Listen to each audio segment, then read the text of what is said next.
Today we're going to remove the Serpentine belt on this 2015 Mercedes C-Class 300. Alright, first thing we're going to do is remove this top cover, and we'll set this over to the side.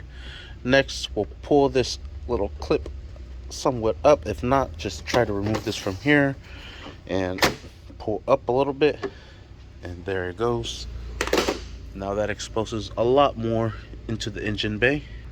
Alright, and coming in here, you can see how damaged the belt is. There it is. See some of it right there on the sides. It's basically missing this whole inner layer, and there's some gouges somewhere.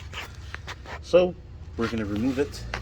There's the tension and release little button there, so we'll get that up and going. Alright, and I'm using a 1/2 inch ratchet with a 17 mil socket, 12 point. You cannot get that with a regular socket. It needs to be 12 point to be able to get it. So let's go ahead and loosen that sucker up. Alright, and there's a little pinhole right down there, right in between the right there, and we're going to try to fit a screwdriver as I compress that back. Small little screwdriver to hold it into place, make life a whole lot easier. Alright, there it is, just like that. And now the belt comes off just like that. Just remember how we put that in or took it out. It's going to loop here down through the clutch of the alternator to this idler pulley, to the other pulley that's over here, down to this tensioner pulley, back to the crank. So let's go ahead and remove this from here. And we'll just take off the whole belt,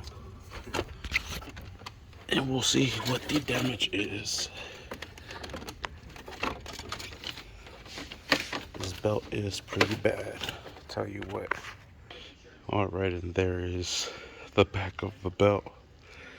Yeah, lost some tracks. Luckily it didn't rip on us. Would have left us stranded, no alternator. There you have it. That is how you remove the Serpentine belt from this 2015 Mercedes-Benz C300. Here is the replacement part number, and make sure you stay tuned for the next video of how to install that belt back into place. Thank you for watching. Please like and subscribe.